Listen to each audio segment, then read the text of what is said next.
Let's wait on everyone to come on in and join the party. How are all you fellow Viltrumites out there? I guess this is our, second or third show review stream? I don't know. Something like that. It's fun. Need a little break in the morass of daily life.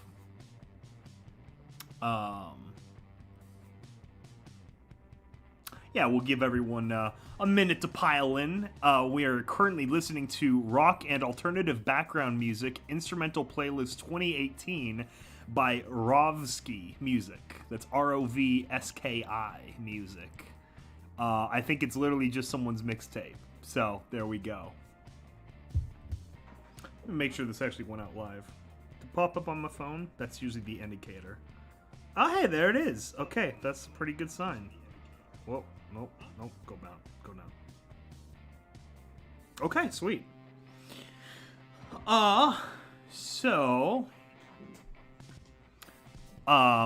For those of you who might not be able to tell or aren't familiar with this show yet, this is about Invincible, the new Amazon Prime superhero animation animated series, which is based on a comic book of the same name from the early 2000s, I think like 2003 or something. So, yeah, full spoilers for the full first season of Invincible.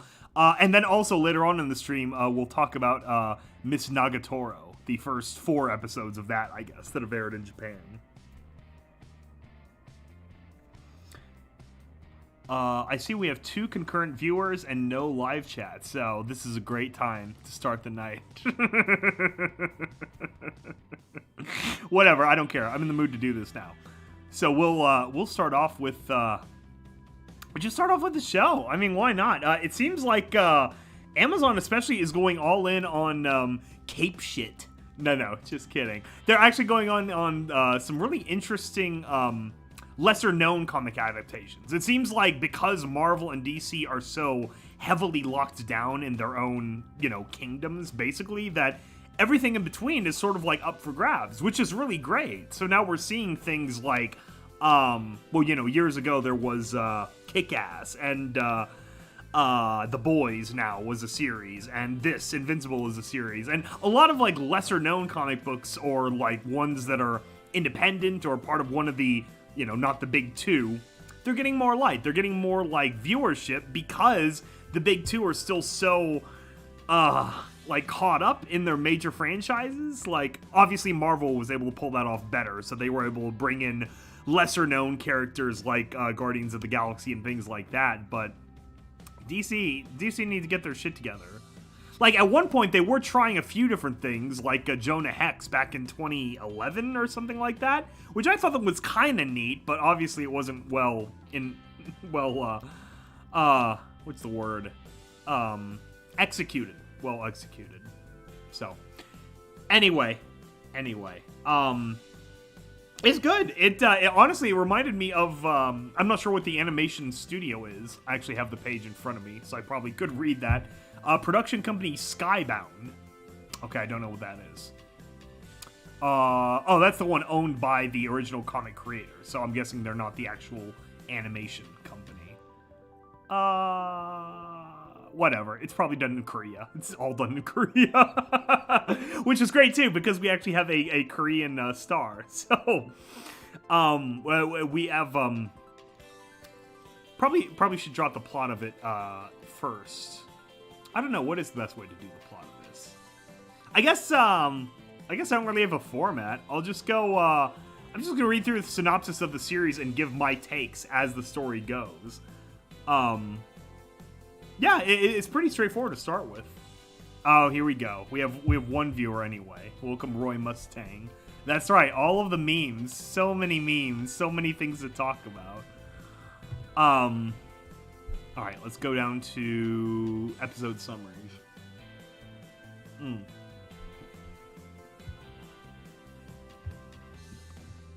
Oh, that's right, it kicks right off with, Okay, so, episode 1. we're introduced to the world, and obviously there's little interpretations of, like, you know, it follows some superhero formulas to start off with to really, like, get the viewer set in the setting. So you have these two ridiculously, like bulky looking, you know, super mutant looking guys. That's all these people feel like at this point, is they're all super mutants. They all have the gruff voice, and they're over muscled and tall, and some, you know, different color, some, like, primary color.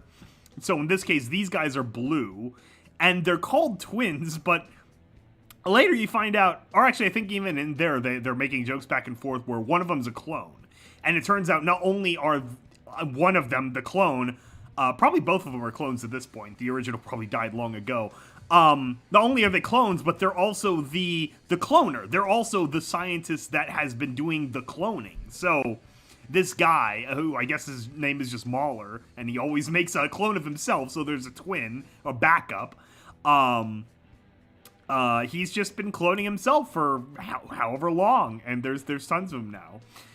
So they start dropping, welcome to the chat, DJ Pyrotechnics. We have our classic American viewer base, and just in time for a random, out of nowhere, BananaCast. So, we have these Mahler twin guys, and, yeah, I thought that was a pretty good bait and switch at first, because I didn't see them as, like, the scientists initially either. I just saw them as clones, and then they just joked with each other about which one the original was. Or maybe they really didn't know.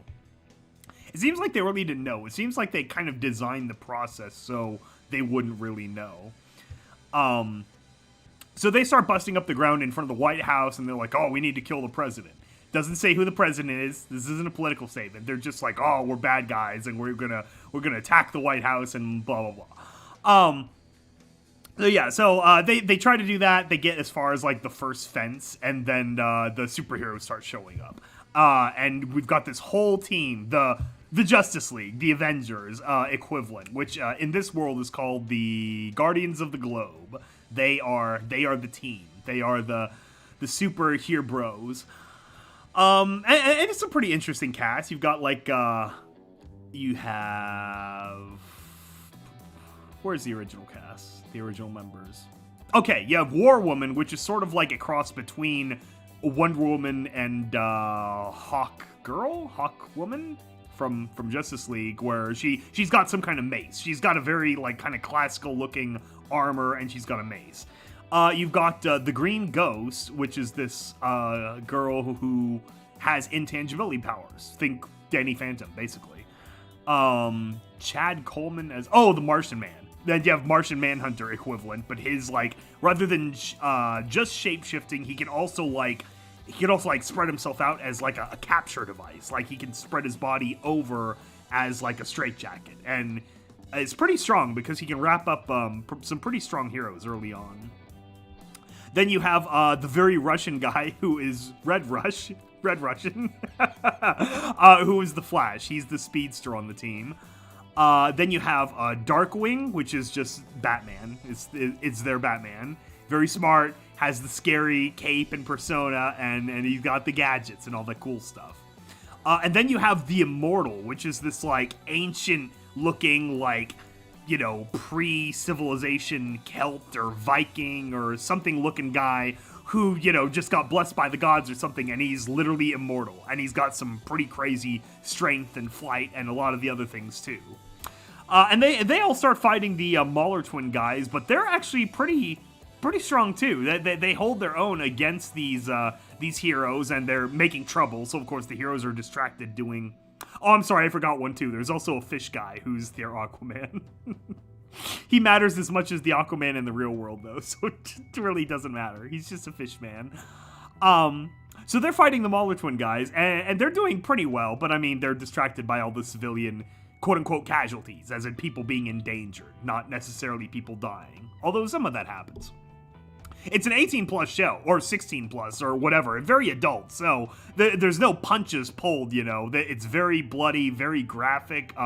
You can see the logo in the background of the title card. Literally, the title card gets more and more bloody with every show. Like, it'll pop up, and then there will be a new blood spray over it, which pays off at the very last episode, but you gotta work your way there first. So, anyway... It's a great time, and then they're holding their own pretty well, but they do need some intervention, and so then out of nowhere, the Superman pops in, which is Omni-Man, which is the guy in the red and white whose head you can see there on Celestia. And he's voiced by J.K. Simmons, which is just incredible and perfect, especially as you learn more about him. So we have J.K. Simmons Omni-Man, and he just finishes the job. You know, he gets the Mauler twins beat into submission, and then they get arrested and go to super jail or whatever. And in the process, you find out that he is not part of the global Guardians of the Globe people, because he doesn't like working with a team. He likes working alone, which will come into play later. Okay, where are we at? Still 2 viewers. Hell yeah. Oh, I missed Super Jail. Me too, man. Super Jail was classic. I gotta get that series box set at some point. The Warden. Oof, what an inspiration.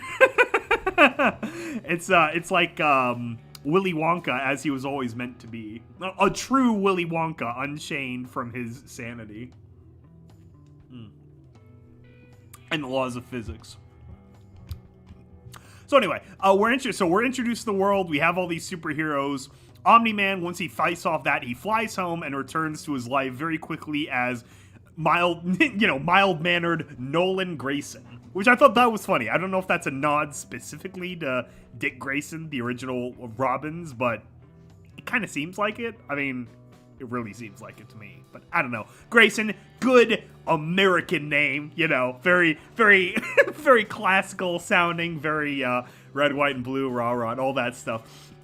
So, and he's married to this very nice lady named Debbie, and it's, you know, very idyllic marriage. They're all kissing, and they're all very lovey, and they've got their 17-year-old son, Mark, played by, what's his name, from The Walking Dead, who gets his head smashed in by the Bat guy. He plays the voice of him, which is really, really great. He pulls off the character well. And he's like, Mom, Dad, stop it. And they're having a little discussion pops up where it's like, oh, you know, your power should come soon because you're not just human, you're half Viltrumite, which is the race, the people where Omni-Man comes from.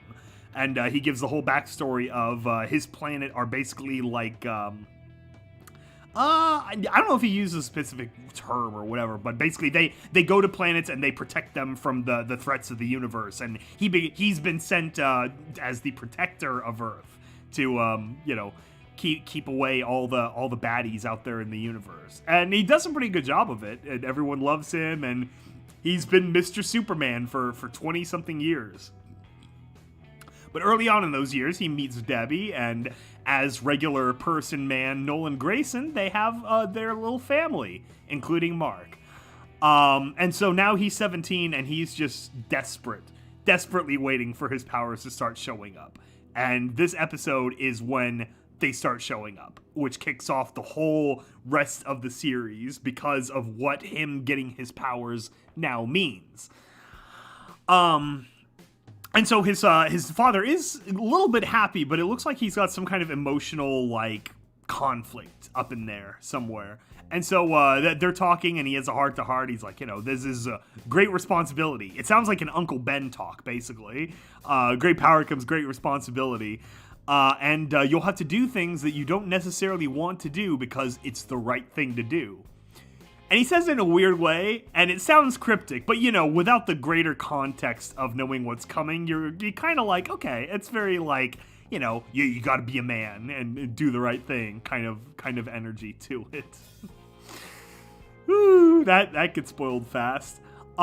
So he does training with the kid on the first day, and he hits Mark just a little bit too hard, and Mark is very demoralized. He's like, oh god, Dad almost killed me. That was a hard hit. And I mean, he's been surviving insane stuff. He's been falling from space and crashing to the ground and stuff, but he's a far cry from his father's power and abilities, which in part could be because he's only half Viltrumite or whatnot. But we don't know yet. I don't know yet, because I obviously haven't read the series. I just discovered this like a week ago when the season wrapped and all the memes began flooding flooding Twitter. At least my timeline is just like all Omni posting. So so the dad feels bad, Omni-Man, Nolan Grayson. So he's like, okay, I'm sorry. I hit you a little too hard. I know you're just starting off. You're just a baby flyer, a baby superhero. Let's take you to get your own costume. So he takes him to his old friend, the Edna Mode, basically. But he's like this older guy named, I don't know. He's played by not Mark Wahlberg, damn it. He's played by Mark Hamill. He's played by Mark Hamill. So we'll just call him Mark Hamill. So he takes him to Mark Hamill, and he starts. He's like, "Okay, yeah, we can get a costume going for you, son. You finally got your powers. That's we've all been waiting for this day for a long time. Very, very wholesome." So he's like, "Start thinking of your name. Think of what you want to be." And he comes back to him later in the week, I think, and he's like, "I know what my name's gonna be. I'm gonna be Invincible." And he's like, "Okay. Yeah, sure. We can work with that." And so now his color scheme becomes yellow and blue, but with black. He's got a decent amount of black, and I just feel like there's some intention to that. There's purpose for there being some black in that costume, in a storytelling kind of way. He doesn't even realize it yet. But anyway, so that's all good. He's got a super suit. He's begun being a superhero proper, doing small jobs around town. And no one directly knows that he's related to Omni-Man yet. And so he's just doing that. And then the episode looks like it's coming to a close. We get a title card, or not a title card. We get a first credit of like the director or producer of that episode. Writer, maybe. Robert Kirkman himself. And then it cuts away. Immediately after like one or two credits, it cuts to a mid-credit scene, if you even call it that. I mean, the credits almost like didn't even start yet, but it cuts to a, I guess, mid-credit scene or ending scene, so you don't have to wait all the way till the end like Marvel credits, which is very nice. And we go back through the global. I almost said Global Cult Coalition. Been watching too many SCP videos while I'm working and stuff. Guardians of the Globe. We cut to each of them. We show a little vignette of each of their lives. You've got like the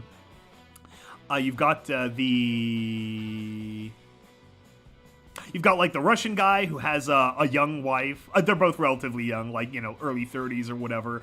And she's like, you keep running off on me, Yosef, and I feel like I'm never with you. He's like, what is the girl's name? Olga, my perception is the same as my speed. Every conversation is like hours, but I stay with you because even those hours, your voice is so sweet. And he he's trying to patch you over the works, but obviously it's been a strained relationship for a while. Have that little vignette. You go to the War Woman, and she is, what is she? I think she's like a game developer, which is kind of cool. So she's like, or like, something like tech, like, corporate. She's wearing a suit, not like a developer. We get a little vignette of the Green Ghost, and she's like a fashion photographer. Get a little vignette of Martian Man, and he is just hanging out with this poor little homeless girl, and it's just like he doesn't know what else to do, so he's just like being kind to her, and she's very like, she likes him, and she's helping him like get accommodated to Earth and his powers and stuff. And then we get a vignette of Darkwing, and he's just doing his job, like wrapping up bad guys and stuff like that. And then the Immortal, which is, what was his vignette? I think he was fighting someone. Anyway, yeah, he was fighting someone or something. And then the fish guy, who's just kind of sitting underwater in his little fishy hole. In his little fish castle. And so they each get a big red alert on their gauntlet saying, hey, we got problems. You gotta show up now. And so they all go off to some mountain, which I don't think is Mount Everest, because obviously that's a very trafficked mountain, but it seems heavily implied that it's a mountain in the Everest range, whatever that's called, like the Central Asian range belt. I don't know. It's probably some like Nepalese term originally. What is the name of that mountain range?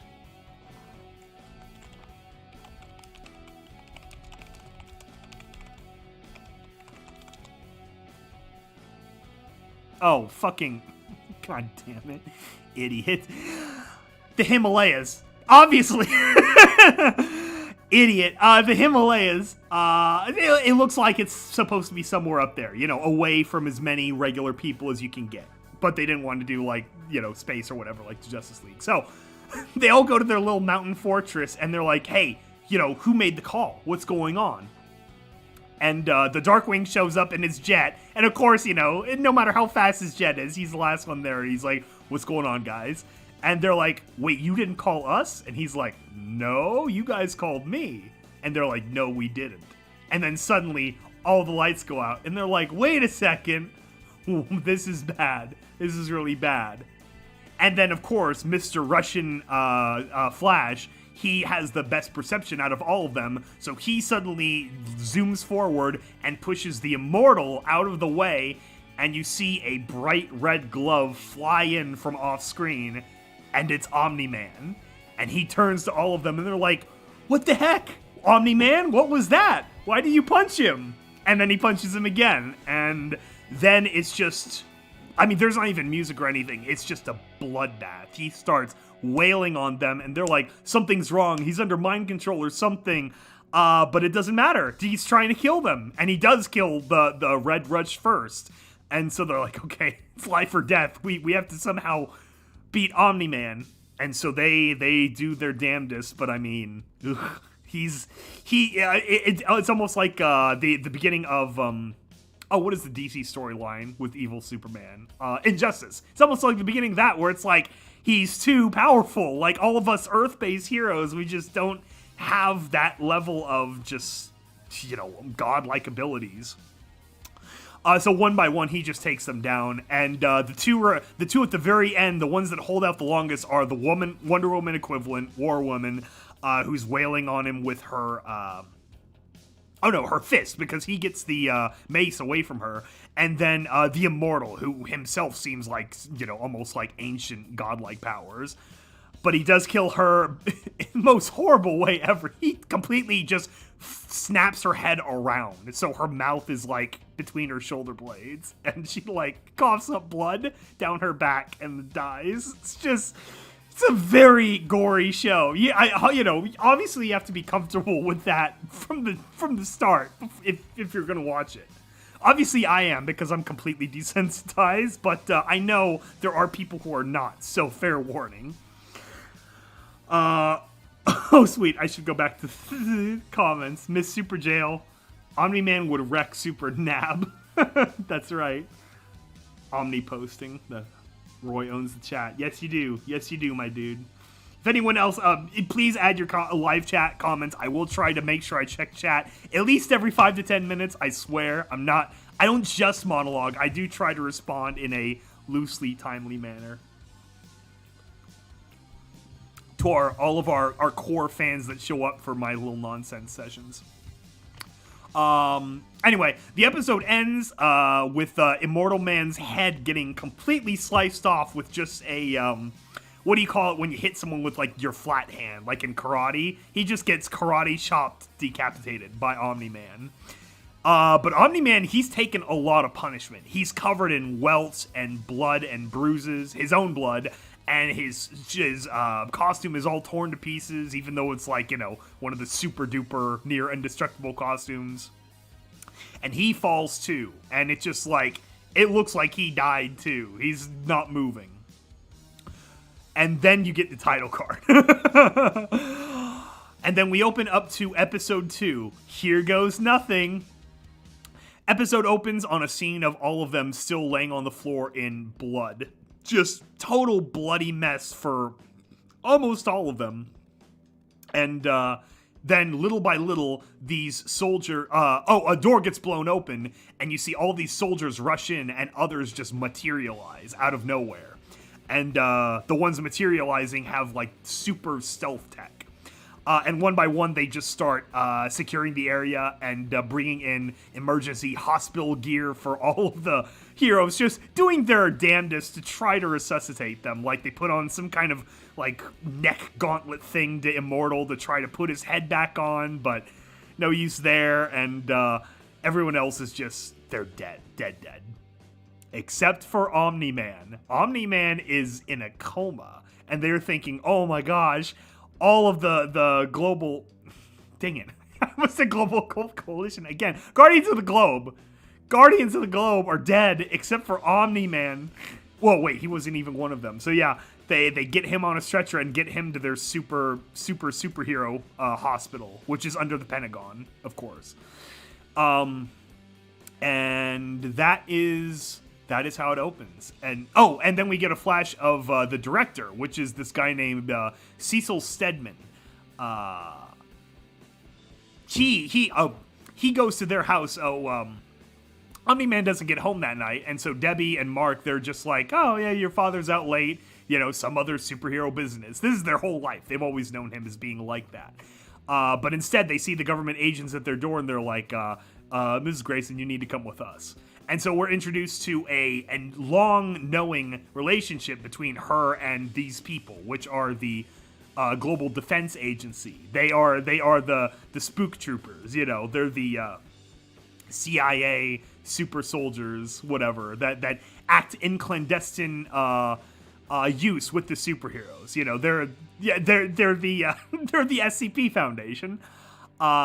Anyway, and you'll meet the director, which is this guy named Cecil Stedman, who's got like a burn scar on one side of his face. So like he's been through quite a few battles himself. He's been doing this for a while, and he gives them the rundown of, yeah, so the whole Guardians of the Globe, they're all dead, and your husband was in this fight too, and he's the only survivor, and this is a big deal. And then it cuts back to Mark being basically, he's the only Omni-Man they have right now. And in fact, without the Justice League, so to speak, the whole planet is a little void of superheroes at the moment. So Mark, as Invincible, is going to step up. So then, at random time, these Flaxans, this race of like green aliens, just start invading the Earth, and he's like, okay, now is my time to shine. I'm going to go help out. So he shows up on the scene, and there's already a group of superheroes there on the scene as well that are helping out. And they turn out to be the Teen Titans equivalent, which I think are just called Teen Team, which is led by a robot named Robot. And it's a cool robot, too. It's like a mid-50s kind of like retro-futurism. Like, he's got a brass-colored body and like bright glowing green eyes. Very classical, like, Tomorrowland aesthetic. I really like, I like Robot's design. That's true. It's almost closer to Young Justice. I think, wasn't the cutoff for Young Justice of whether or not they were adults? Like, turn 18, you get kicked off Teen Titans and become Young Justice? I don't know. I don't know how the superhero team works, but it's heavily implied that all of them are literally teens, like under 18. At least Mark is. He's 17, and so is the main girl on the team that he meets, which is this nice lady named Atom Eve. Atom, as in atomic, which is not clearly spelled out in the first episode. I don't know why. I don't know if that's like a weird, like, bait and switch or whatever. It seemed odd. And then her symbol, she's got a female symbol on her costume, and it looks like it just has an X, but it's actually an atomic, like, an atomic model with, like, electrons around it, but they just draw it very simply in most scenes. So, I don't know why they did it like that. It was a weird change, and some people have questioned whether it's, like, I don't know. It kind of seems like bait or whatever. But anyway, very nice lady named Samantha Eve Wilkins, and so she is the babe. Honestly, she is the one that's like, okay, Mark, set your sights on go. This is your target. Oh, duh, she's right here on screen. Pink girl. Everything is pink. And then and she's a redhead with green eyes. So very, very much nice lady. Nice lady, Mark. You gotta go for it. And he helps out. Mark tries to help out against the aliens, but he freaks out a little bit. Like, he sees his first, couple dozen civilians get massacred to bloody bits in front of him, and he gets covered with quite a bit of his own blood, and he's having a hard time with it. He's not used to all the blood and gore and the people stuffs inside. So he kind of freaks out, and they're like tiny, whiny particles. Go faster. Whatever it is. Fuck. It's Robot talks about them.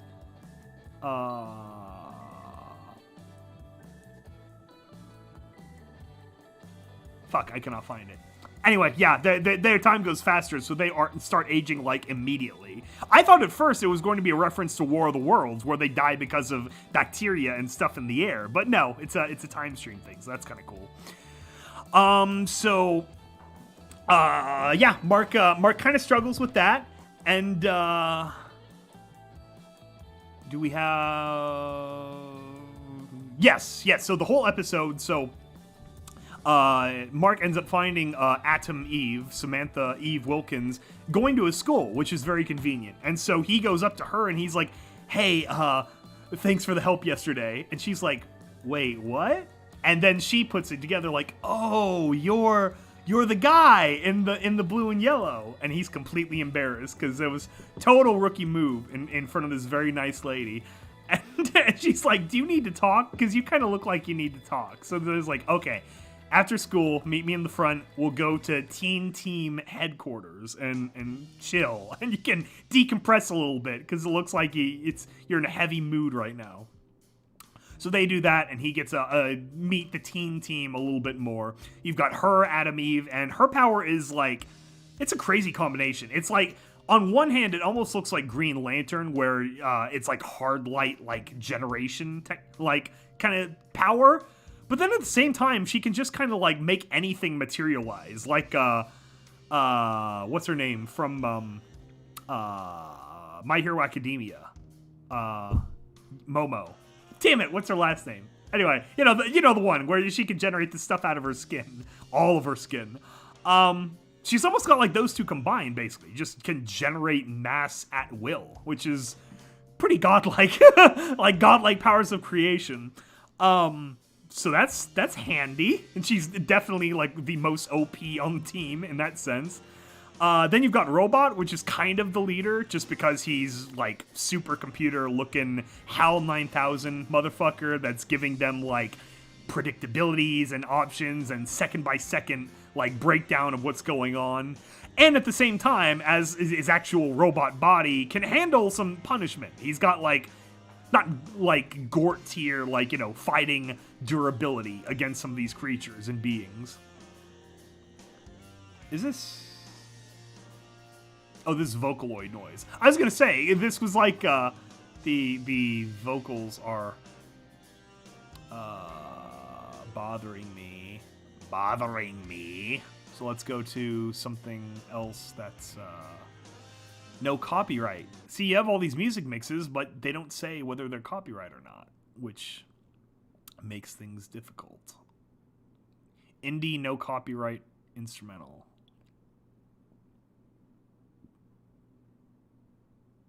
Let's try this. Hey, I'm Talon, and this is Rumpus, and I'm going to show you how to start. Oh, it's a corgi. Cute. First, go to Wait a second. I thought it was on my... Okay, anyway.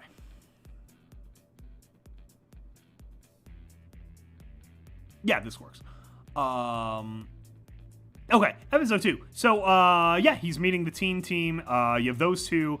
And then you have the horribly, horribly annoying guy, which is Rexplosion.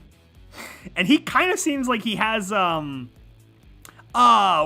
is one character with a power like that. I'm trying to remember who it is. He's a little bit like Bakugo. It's like a fire explosion power, but his is more like, Gambit. It's a little bit like Gambit from X-Men, where it seems like he can basically enchant or like break down the particles of something to make them explode. So his main weapon are basically these little, like, I don't know, they're probably some kind of like carbon discs or something that he just like enchants and tosses at people, and they explode like bombs. But he can do that with almost anything, it looks like. He just touches it and makes it explode, which I believe was Gambit's power. I always liked Gambit. I always thought that was a cool character. Anyway, but he's very, like, crazy obnoxious and, like, kind of dude bro-y and over the top. And he's also dating Atom Eve, which is sad. And it's like, you could see the little bit of hope in Mark's eyes die when he watches that happen. When they, like, kiss when they show up to the tower. And he's like, ah, shit. But earlier, in the first episode or the second, there is this other girl that he has been crushing on, who, like, but before he got his powers, he was having bully problems with this, like, football player dude, bro. And there's this tough girl that, like, basically kind of fights his battles for him when it comes up. Because a lot of times, like, she's in the proximity, or, like, he gets beat up because he tries to defend the girl, Amber. But, yeah, so there's a little bit of love triangle there, kind of. But yeah, so she was Mark's first crush, but then you've got this super lady, and that's like, it's possibilities there, you know.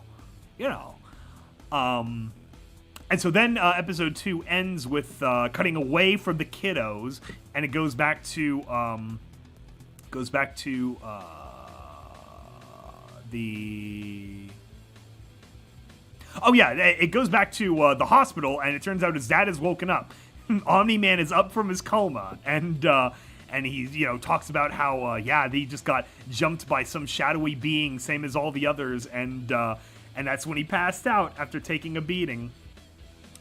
Because they're still out of superheroes at the moment, some alien threats start showing up in the solar system, and they're like, hey, Mark, how about you help us out?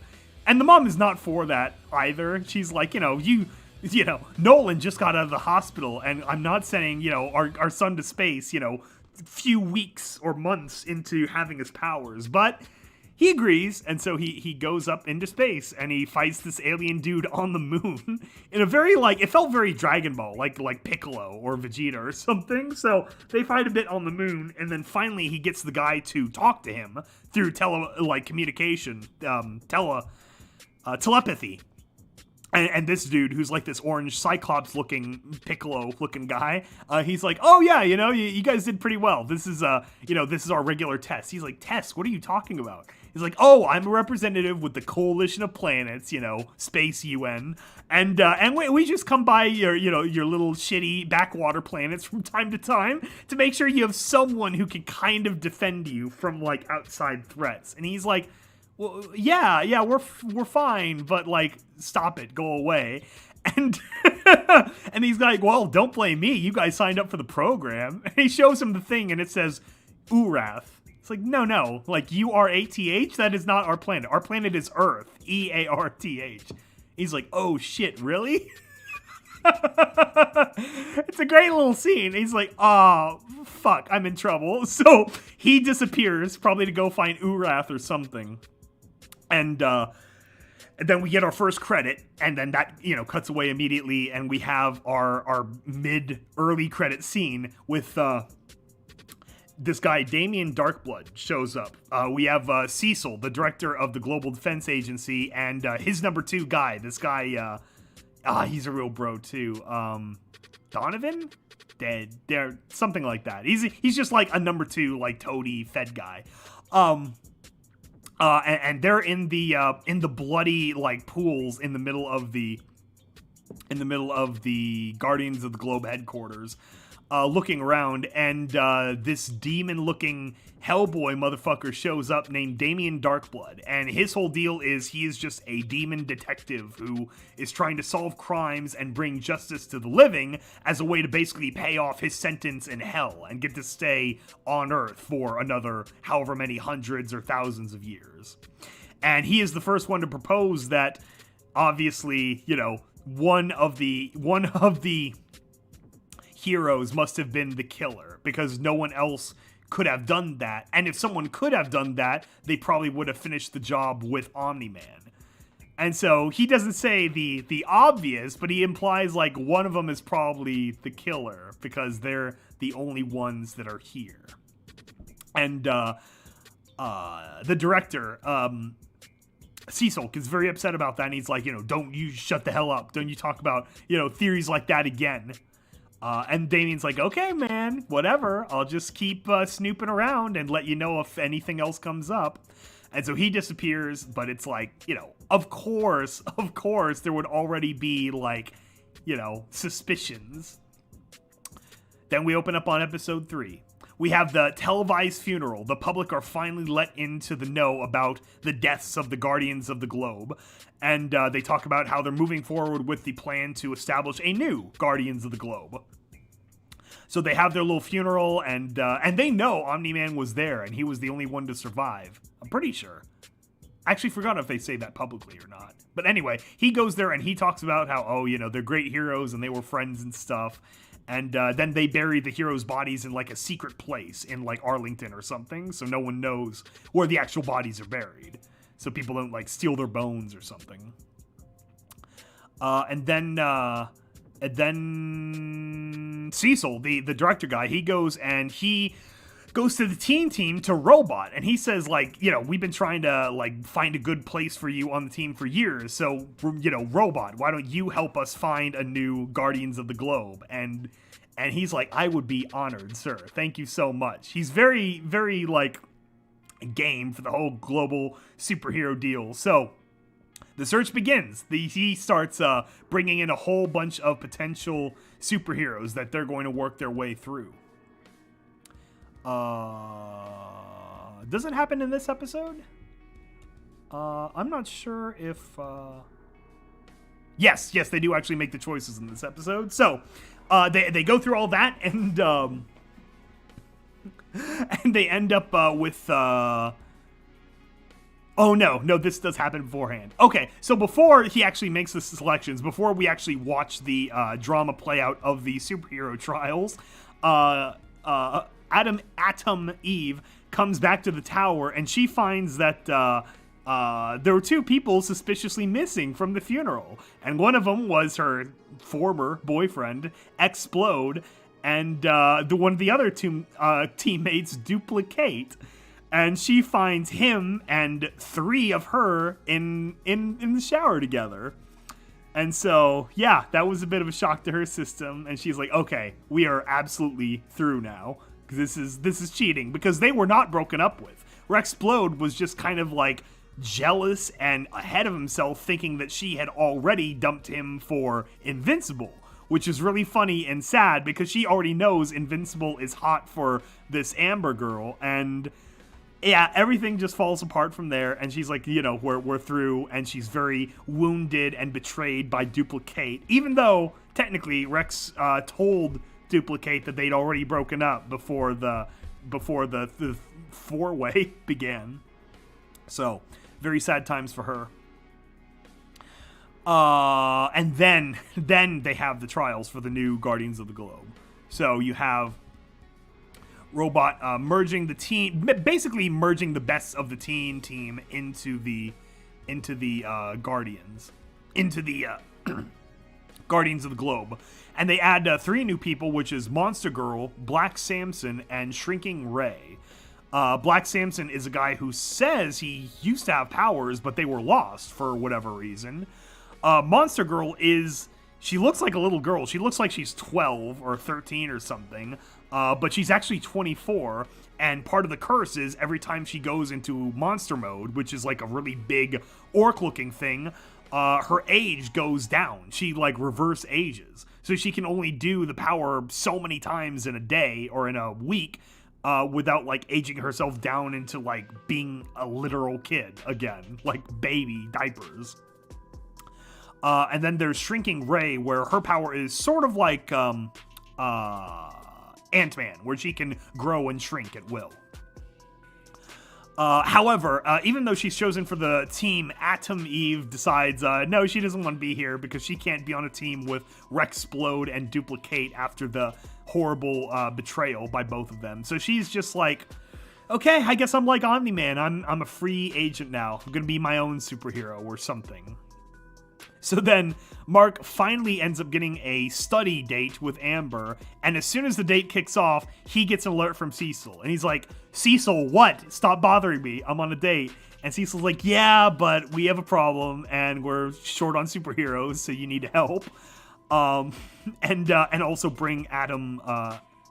Actually, no, I think he brings Atom Eve just to get it done faster or something, which is really sad because it's like, you know, she has to get dragged along so he can do this job faster, so he can get back to this date with this other girl.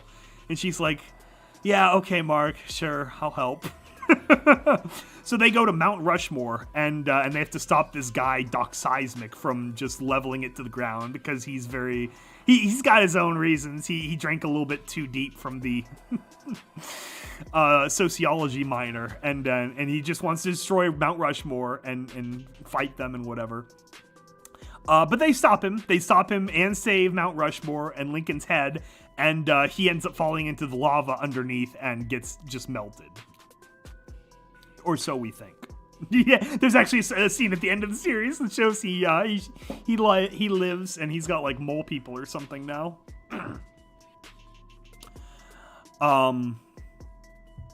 But despite all this, Amber sticks around at his house even though he's gone for like hours. And when he finally comes back, Mark is like trying to apologize and trying to like, I'm sorry, I had like this thing I had to do with a friend of my dad's. So a lot of the drama and tension over the next few episodes are basically Mark not wanting to tell her that he is invincible because, classic superhero problem of if you tell them your secret identity, they're always going to be threatened and it throws off the relationship and blah, blah, blah. It's a high cost benefit ratio.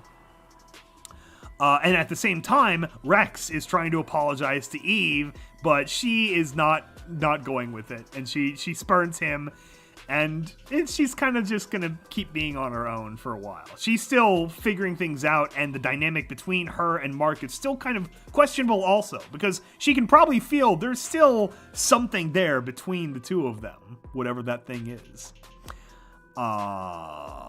Oh, and then at the end of the episode, the post first credit scene, we have Robot secretly helping the Mahler twins escape from their GDA prison.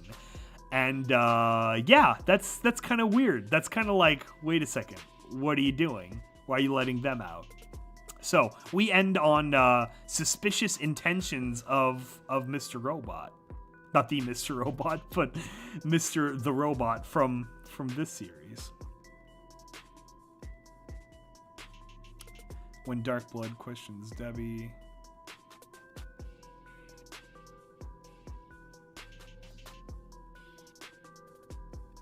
Okay, this is I'm going a lot slower than I probably need to. So ultimately, this is just a review of the show as a whole. And the show as a whole is very good. It's the whole season plays out in the aftermath of Mr. Omni-Man, completely taking out all of the original Guardians of the Globe and building up the relationship between him and Mark and his wife Debbie, the regular human Debbie. And then on top of that, Mark's love triangle between Amber and Adam Eve and Amber, and it's like he picks wrong, of course. At the end, he's like kind of back with Amber, which is really lame. And it's like, bro, you have this superhero right here, and it's like with your powers combined, you could create your own Guardians of the Globe team. So I kind of cheated, and I ended up reading ahead on the wiki, at least as far as the comic book series goes, about how that all plays out.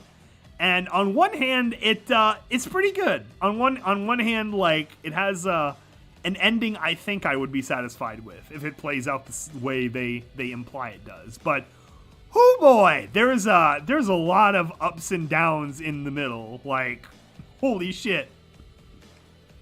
So apparently it's already been greenlit for seasons 2 and 3. So this ain't going anywhere. They're probably going to adapt this whole series start to finish if it keeps working out this way. But yeah, there's some weird stuff in there over some of the seasons. Because then, of course, in the later episodes of season 1, the cat is let out of the bag that, holy shit, Omni-Man totally killed those guys, and he totally did it on purpose. He was not under mind control or anything. And we are introduced to the truth that, Viltrum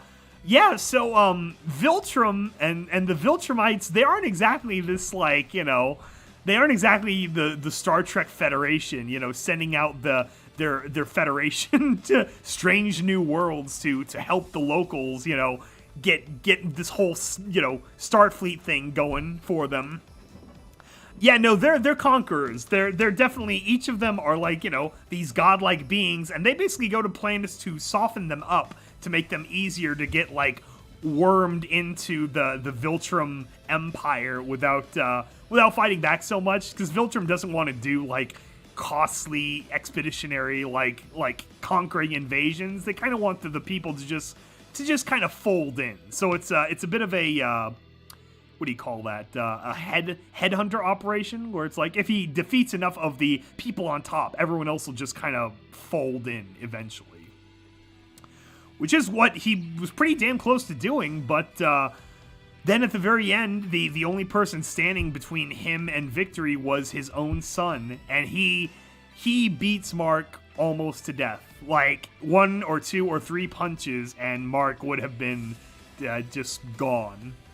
And he has his own psychotic rants, because he's like, the only people from Viltrum that they send to do these jobs are like the true believers. And he talks about how their whole civilization went through several thousand years of just basically hardcore eugenics, of like battling, the survival of the fittest kind of mentality, of every weakest one was culled until their whole civilization were these super insane, megalomaniac, hyper-powered people.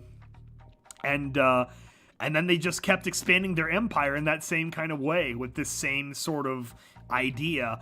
But I mean, it did kind of work. That they are pretty damn tough, and it's very, very hard to kill them.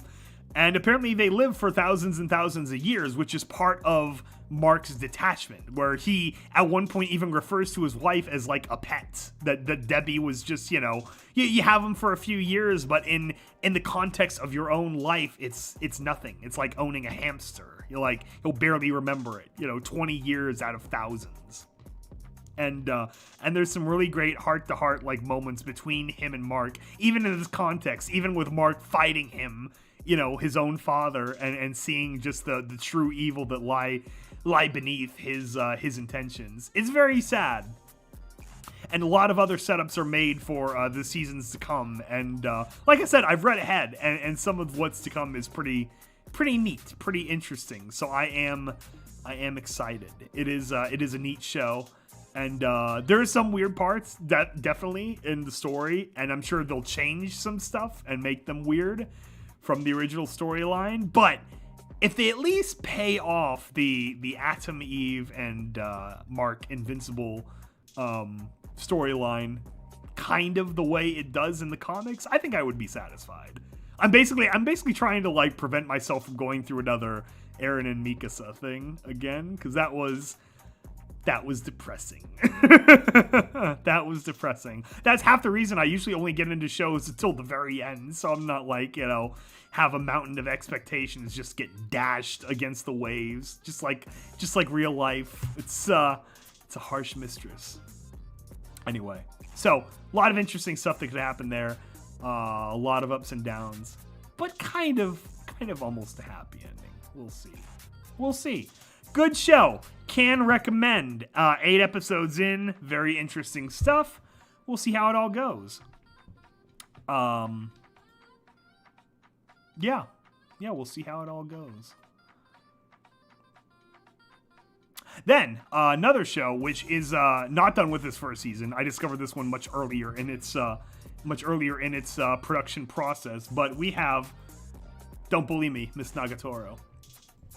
And an anime with just as much controversy around it as a lot of animes these days, which is really fun.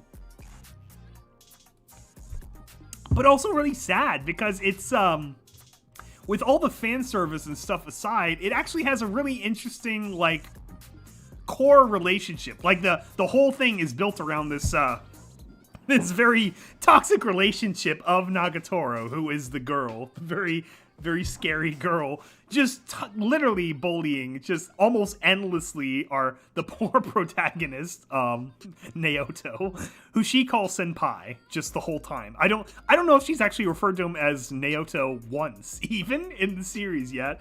I've only watched up until episode 4 in subs, so appreciate that. On totally legit legal sites, absolutely, and it's fun so far. It is fun, and every episode you get a little bit of a clearer picture into what her actual intentions are. Because even though it is, like, on surface level, a lot of bullying and a lot of, like teasing and taunting and kind of, like baiting Senpai into her company, you get these little vignettes of, like, there is a real affection there deep down. She just has a very strange way of expressing it. And it's like, I guess the equivalent would be like a reversal, a gender swap of the old-fashioned, like, boys being mean to girls on the schoolyard because they secretly like them. But of course, in that context, the boys and girls are more like 5, 6, 7, 8. You know, they're literal kids, whereas these are young high schoolers. You know, in the, I think, age 15 range or something like that. Anyway, poor Naota. He is very much not keen on playing this game, though. So he's just kind of like he's dragged along along the way, and just has to deal with her attention because he really, he can't say no. He still goes to the same school. She'll follow him around and she'll bother him almost the whole day, it seems like. Like, whenever he goes to his, club class in the art room in the school, she'll just show up and begin, her day's activities of whatever she wants to do to screw with his head and get him to look all embarrassed and pathetic and whatever. But then usually when other people come into the picture, when either her friends or outsiders are added to the picture, there's usually then some point where she does her own flip and she begins defending him when they go a little bit too far for her taste. So it's very cute. Like, obviously the series, and I'm sure the manga, are laden with fan service. Well, I mean, the series has been laden with fan service. Like, that's part of the appeal, obviously. But at the same time, there is almost a meta aspect to it of that performance, not only for the fans' sake, but for Naota's sake, is that's part of the game. That's part of this whole strange way she has of relating to people. And it almost seems like, at least amongst her other friends, she is the, quote, runt of the litter. Like, she's the one who is least capable or least, good at playing those kind of mind games with people. And at the same time, with what's the right word? With boys that are actually within her type, or what's the word they used to use in fucking high school, man? Out of my league. That's it. Boys that are more in her league, kind of cooler dude bros or whatever, who's in a band or whatever. She seems utterly uninterested in them. They're all too full of themselves and she can't stand it. Whereas her first introduction to Naoto, the protagonist, Senpai, is when they're making fun of him for his little manga, his own little comics that he's drawing in between classes. And as much as they're mocking him because, there's some fantasy, self-insert characters within that for sure, she kind of sees past that. She sees it as his own genuine expression of himself and his art and whatever. It's not just some shameless, oh yeah, I'm in a band and I play music to pick up hot chicks because that's cool. Yeah, it's the sincerity that she's attracted to on some level. And in a few sections, in a few instances, when Naoto tries to put on an act, when he tries to act more outside of his own comfort zone, when it's clear he's not really being genuine, suddenly she's turned off. Suddenly she's cold and distant from him, and it's too much. Yeah, we have moved on to the teasing anime. I decided I was being too detailed with Invincible, and so I just kind of gave a quicker rundown of the rest of the series, and I encourage everyone to watch it. It's very good, very fun times, very interesting story ahead if they follow the path of the comic book. Yeah, because shit's about to get real, that's for sure. And then, yeah, and so in each of these little vignettes of her messing with him, besides getting these little steps of deeper into her own psychology of why she's doing any of this in the first place, you start seeing more of her more of her own genuine moments of embarrassment as well.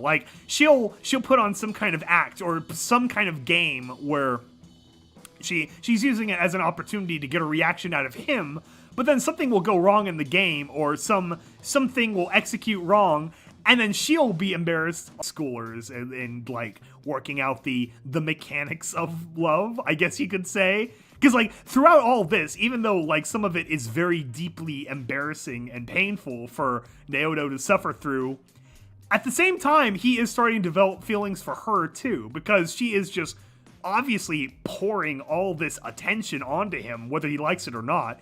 And although there is the clear, like, messing with him aspect through it all, he's starting to pick up on her genuine affections as well. And that's, like, giving him pause as to, like, what exactly is her end game with all of this. Very fun. Not sure where it's all going. Not sure how much of, the manga exists or how much of that is going to get translated into anime, but it's fun. I'm tuning in every week, that's for sure. Just, well, hey, there's not enough shows out right now, so it's better this than going back and rewatching another old series again.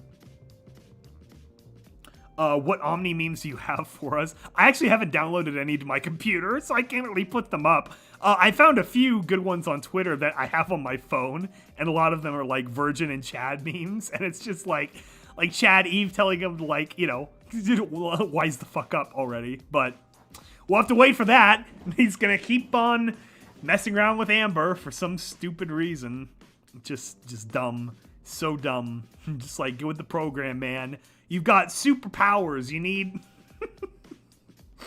you need to find a girl that's more your speed. Ha ha ha. So to speak. And who actually can, like, understand, like, your lifestyle and, like, the demands of being a superhero. Because there's even one episode where, like, Amber straight up admits, like, oh yeah, I figured you were like a superhero or something with the way you're scheduled and disappearing. And then she's still kind of like a total bitch about it, and it's like, whoa, okay. Okay, well, like, so you were stringing him along for, like, the last, like, several weeks as well. Like, okay, yeah, I already knew you were a hero, and this was already dead, and you didn't have a chance or whatever, but she was like, what, just going along with it to see him, like, struggle at one last attempt to patch things up? Like, he is genuinely, like, remorseful of the way this is all playing out, but he's torn between his interest in her as, like, a girlfriend or whatever, and his, like, duties and, his abilities and what those would demand of him, and all the greater context that she eventually watches of Omni-Man and the dead, like, global occult coalition and all this stuff. And it's like, God, just, like, the most, like, most heartless kind of, like, unsympathetic, like, you can be toward a person. I guess, like, in the original comics, she was just some, like, airhead ditzy blonde character, and then eventually he goes for Eve, who is someone with an actual personality. But it almost seems like they did the opposite of making her, instead of being like a zero personality, they made her like an abrasive personality for conflict's sake or something. I don't know, but like, it's just like, I don't know. It's weird. Either way, it seems like Kate or Eve is the end game. So go forth, young man, and spawn your own global Guardians of the Globe, because that's how you do it. That is how you conquer a society. Is you go Habsburg.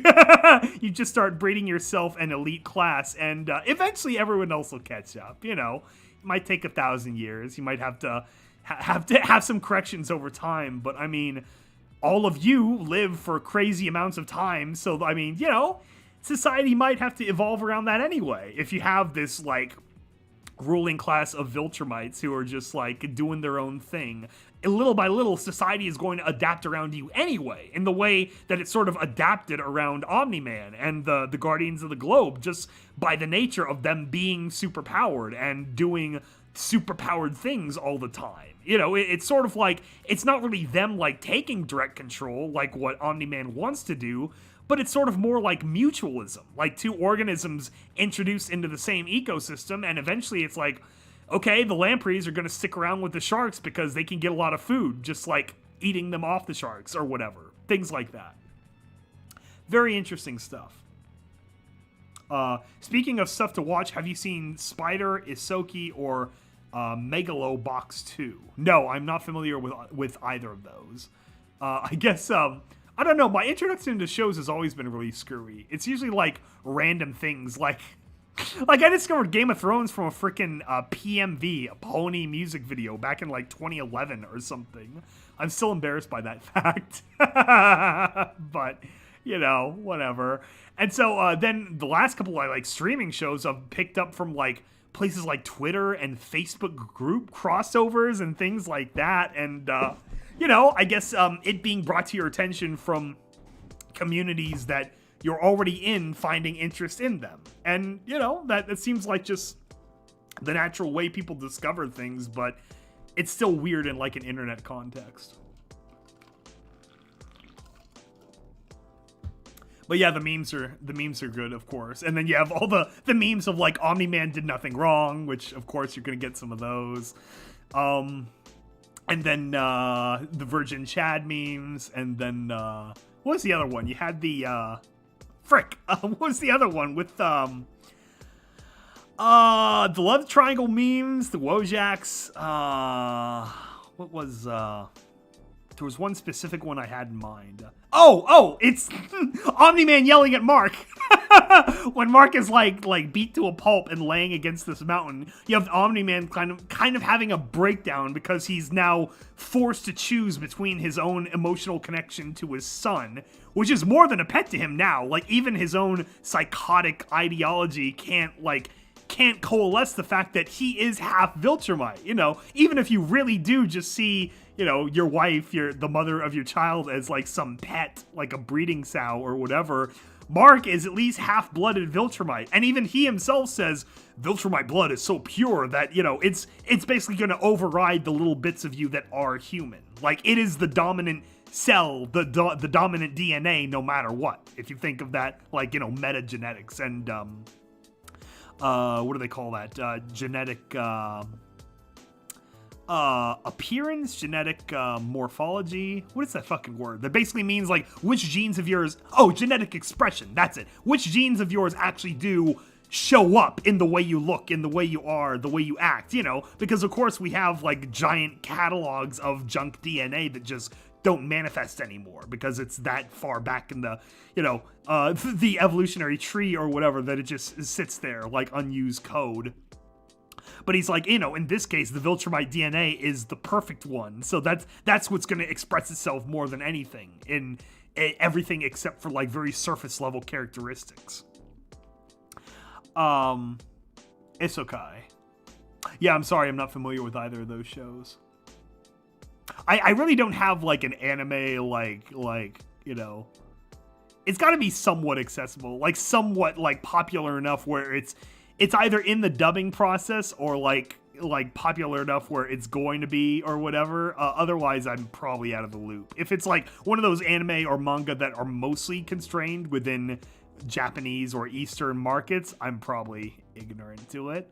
I'm just a merkin waiting for the good stuff to cross the ocean.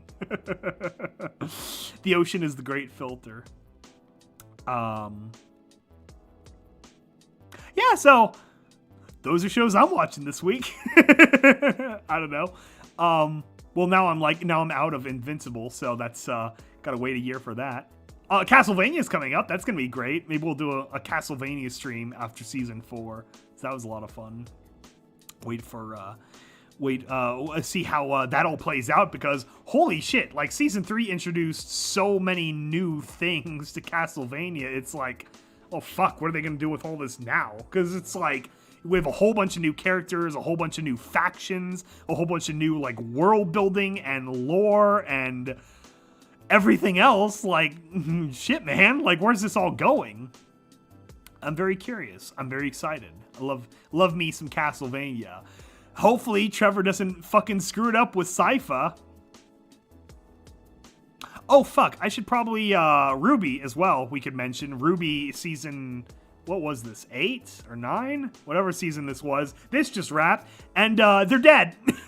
Ruby's dead. All of them. They got vaporized in the great beyond. They got sent to hell. So, You know, that's game over. That must be the last season. Bernie ended the show, and then he left for Poland or wherever he fucked off to. No, but for real, it was interesting. I think it was a good season. Like, it played out like a war with Atlas and I almost said minestrone. Fuck. Oh, that does sound good right now. Some minestrone soup. Oh my gosh. Mistral, I think, is the town, the lower class town, and Atlas go. And yeah, it is sad, and it was unfortunate after, like, 5 or 6 years of seeing the is he good, is he bad debate with Ironwood ends up on the he's bad side of the coin. So yeah, he's it's the you either die a hero or you live long enough to see yourself become a villain, classic Dark Knight line coming to fruition. So unfortunate to see, but yeah, it seemed destined to be. And then yeah, they all fall into the great beyond with Jean. I think Jean goes with as well, which was really sad too, because I think the last two left were Jean and Weiss, and for a moment there it looked like they might be the only survivors, and we might get our White Knight arc after all of him finally getting some romantic success with her. But nope, cannot have romance in this show. They had to break up Nora and what's his name too. Almost said fucking Ray. What the fuck? Nora and Ren. So that was sad. But at least Nora has a sweet lightning tattoo that she got out of it. So, yeah, that's kind of sad. I actually canceled my Rooster Teeth First subscription. I'm like, I've been paying for this almost exclusively just for Ruby for the last couple of years. And I end up just buying the Blu-ray and stuff anyway. So, like, I don't know. I might have to watch the next season in other ways and then get the Blu-ray later. We'll see. I know, I think originally they said the plan for the series was like 12 volumes or seasons or whatever. So I guess we are in like the low point arc then, if we look at the whole thing as a single story, which obviously it is. So yeah, lowest point for our characters. They may or may not be dead. They woke up in this, like, Garden of Eden looking, like, Tree of Creation kind of shit. So maybe they'll get to talk to the two horny god guys, Dragon Guy and the Deer Guy, the two brothers. So we'll see how that cosmology plays out for the rest of them, the remnants of the world before them. Yeah. Do you like time travel related shows? It depends. Depends on how well they execute it. There's like Steins Gate that I kept trying to get into, but I just can't stick around long enough to catch up to the actual like plot or whatever. I keep hearing that Steins Gate gets really good once you reach episode 10, but fuck, after like episode 3 and episode 4, I'm just not interested anymore. I'm like, all right, you got to give me a little bit something more to work with all these characters. I just couldn't stick around, so I don't know. Maybe I'll just have to, like, put it on the background or something and absorb enough of the raw data in order to just watch from there. Can we talk shit about Red vs. Blue Zero? Not enough people talk shit about it. I mean, I can talk shit to the extent that I don't watch that shit anymore. I mean, we've talked about at the very beginning, the very first Break Room podcast, how I was just like, the Chorus trilogy didn't do it for me. It really didn't hold my attention or interest much at all, and it seems like it was a transition period anyway. Like, I don't know. To be honest, I kind of feel like Rooster Teeth after that was on downward path anyway, like died in 2016 or whatever, but yeah, they're still trying to do something with the property, because I mean, it's still a familiar brand. I mean, it's almost like, it's almost like The Simpsons, it feels like at this point. And, I don't know. I guess the end of season 10 I didn't quite like either. Like, the way things ended with Tex and Church. And now, Tex is totally gone because, they separated from, Kathleen Zieluch as, as a creator anyway, so I don't know whatever happened to the text character, but it was like, no, that was kind of like the driving premise of the show was the, you know, her and church slash epsilon slash all of that, the meta. So I don't know. It's just not quite the same as the like I got the first 10-year box set and I'm like, this is good. This is a nice encapsulation of, you know, my favorite show from middle school and high school, but it's not quite the same anymore. Red vs. Blue Zero is a self-contained shit show with a new cast, worth it for a trash watch. Very high praise. But yeah, it sounds like ever since season 14, they've just been throwing different shit at the wall for each season and seeing like what sticks or what's popular.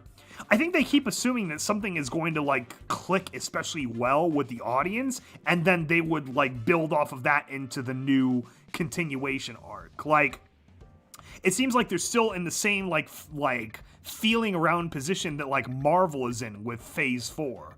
And I think Marvel finally found their grounding with Phase 4 with like the continuity of TV shows, with the WandaVision into Falcon and Winter Soldier, which now is leading into Loki, I believe.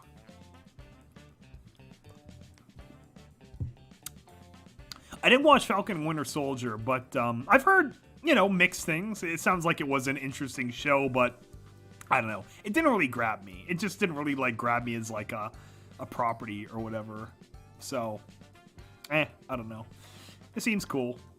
I actually think I canceled my Disney Plus anyway. Like, I think I'll just parasitize it off of my brother or something, who gets his HBO Max from me, because shit, man, every single one of these services is boosting their prices this year, which I shouldn't be surprised by, because of course everyone is just watching them now because everyone was trapped in their houses for a year, more or less.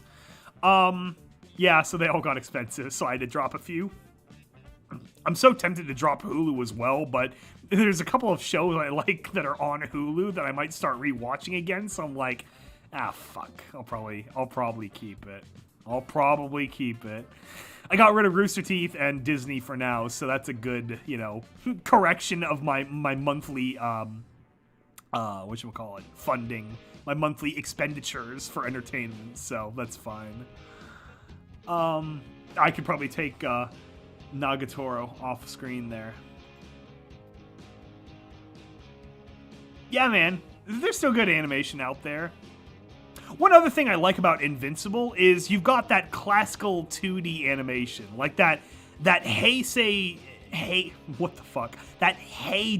DC animated universe kind of animation. You know, it's not the newer, like, you know, I'm not trying to be controversial or whatever, but it's not the newer wonky animation style of, like, you know, the quote-unquote Cal Art style Steven Universe and Gumball and that. And I know that's reductionist, and I know a lot of those have very unique and interesting animation, which I do like. Like, I've talked about how much I like the Steven Universe movie and a lot of the early episodes and stuff, and I've talked about how much I like Gumball. It has very clever writing and mixed media presentation. But at the same time, I like me some of that classic, you know, kind of regular superhero looking show. Like, one of my biggest complaints about the old Teen Titans show was when they went into the random kind of like chibi or like, you know, anime looking moments. I didn't like those cutaways. It was a break in the presentation for me, a break in the realism that I really never got over. Like, it always held the show one or two notches down from what it should have been, in my opinion. And then, similar thing with Full Metal Alchemist. I didn't like those either. So, and I think that's one reason I liked Attack on Titan for so long, was because it didn't break the tension with stuff like that. For, you know, in a way, I guess visually. Like, they kind of did that in other ways with, like stills or cutaway gags or whatever, where you've got, like, Levi dressed to clean everything, but I don't know. It's nitpicky, I realize, but, like, you can't get good 2D animation much anymore. A lot of it is anime, or it's random stuff like this, Invincible. Everything is fucking Pixar now, which I don't like. Which is sad, too, because there are a few parts of Invincible where they have to use 3D for one reason or another, and they all look kind of bad. Like, it looks like bad Maya, like kind of Ruby group shot looking level of execution, which I'm sure is affordable, and I know they do their best and stuff, but it stands out so much to me. Like, when you're looking for it, it's like, oh, there's a 3D character, like, running along the screen in front of the 2D guys, and it's just like, I get it. I get, like, cost and everything, but it's just kind of like, you know. Oh god, it's Chris. Skybolt, did you watch Infinity Train? I watched parts of Infinity Train. I watched most of the first season and then bits of 2 and 3, so I really should just go back through it again. It is interesting how each of the stories of the different protagonists play out for each season, but yeah, it's a neat show, a neat concept, but no, I haven't watched it like start to finish. That's true. It is on Hobo Max. all of the great classic Turner Cartoon Network kind of shows are on Hobo Max right now. Oh, thank you, Chris. It is always nice hearing you again too. I should watch more of your streams. It's been a weird kind of time. I've been writing so much, man. It's been very busy with my other projects, my book projects. So that's what I've been doing. It is a therapy cartoon. Well, that's always promising. My therapy is escapism, but yeah, that's good stuff. Where are we at right now? We usually have the 2-hour cutoff. We're at 1:22. Okay. I don't know if we'll even make it to 2 hours. Maybe this will be a slightly shorter stream. We covered pretty much everything I wanted to talk about. My voice is starting to give out a little bit. That is not therapy. That is therapy. You ignore the problems. You push them deep down into a little box until you die. That's how most men have approached therapy over time. Yeah, so it's been good stuff. Glad Fallout Dead Tree has been continuing along. More recordings and episodes of that I'm still contributing to. Hopefully you enjoy my little bits as Nyota. I'm very appreciative of Cinder and Fiara, Tank Girl, for giving me that opportunity. I do my best to put in a good performance, and it's fun listening to them just kind of episode by episode, like I'm experiencing the series as they come out. So that's kind of neat. I actually don't know, per se where my character is going beyond some of the hints I've seen, in mixed conversation from where the written story is at.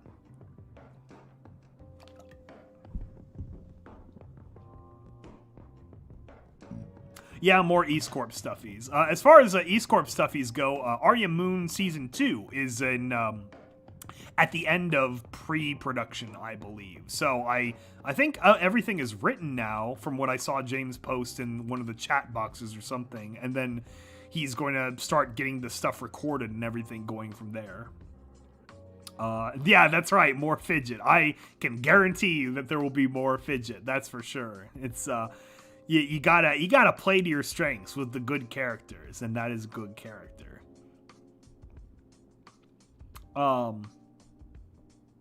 Yeah, so I think that's about everything. I can't think of any more new series that are out right now or anything else there is to talk about. Yeah. Untypical update.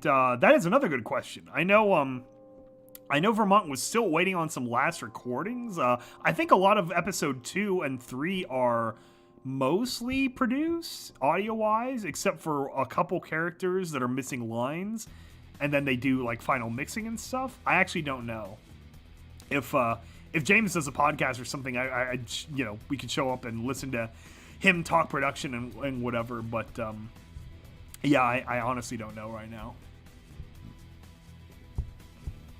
How's Skybolt been doing? I've been doing okay. Winter is over now, so the seasonal depression seems to have passed, which is nice. But that just gets supplanted with regular old fashioned depression, which is great. So It's my hard season at work. My day job, like peak season, is in this time of year, like basically spring from the end of March through 4th of July, I want to say, something like that. So yeah, spring is really difficult for my job because of like finance and like contracting schedules and stuff like that. So that's kind of sucked. That's been very busy in my day job, so I've had actually very little like production time for like fun stuff, which sucks.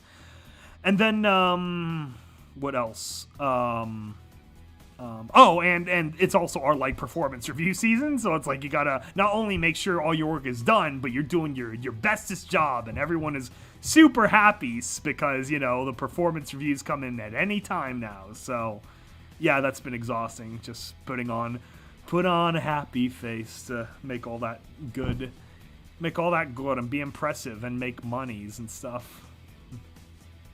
Have I gotten the shot yet? No, I haven't gotten the shot yet. I'm still waiting to see how all the kinks work out. I don't know. I'm less than enthused. Got shotted. Good job. Fire season yet? No. Fire season in California is late summer through November. So it really could occur at any time between August and October. So we'll see.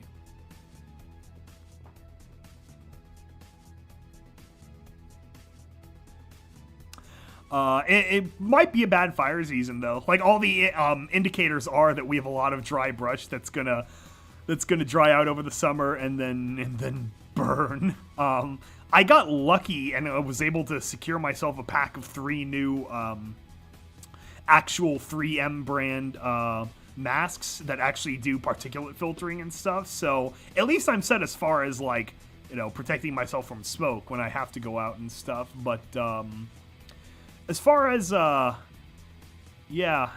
what exactly is gonna burn, that's always the question.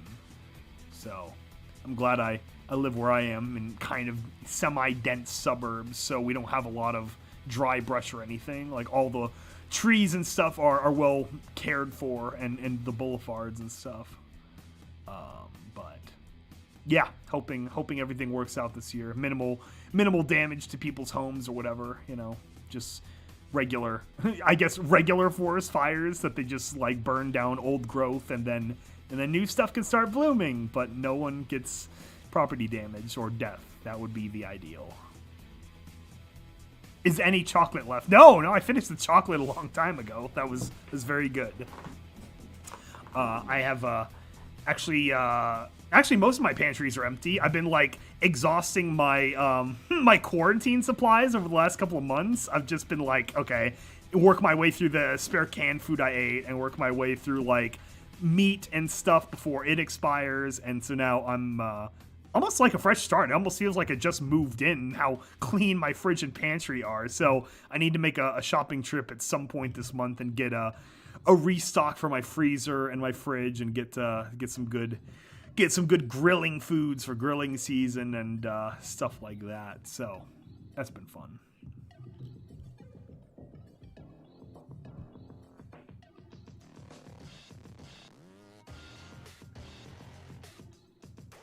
Yeah, that's right. Everyone stay safe and stay healthy and all that good stuff. Yeah, good night. I think that's it. I'll probably sign out here. So hopefully everyone enjoyed that little whatever. I don't know. I do these just for fun now. Just you got a show to talk about or something neat like that. Yeah. Hopefully more updates coming on shows and stuff from Vermont and whatnot. Otherwise, hope you've been enjoying the end of Wasteland Survival Guide and stuff too. It's great. It's so great seeing that over, to be honest. That was hanging out there for such a long time. So, anyway, thank you all for joining us, and anyone who listens back to this in the future for another BananaCast, meme spam and spoiler. Yeah, go crazy for sure. And we will talk to you all later.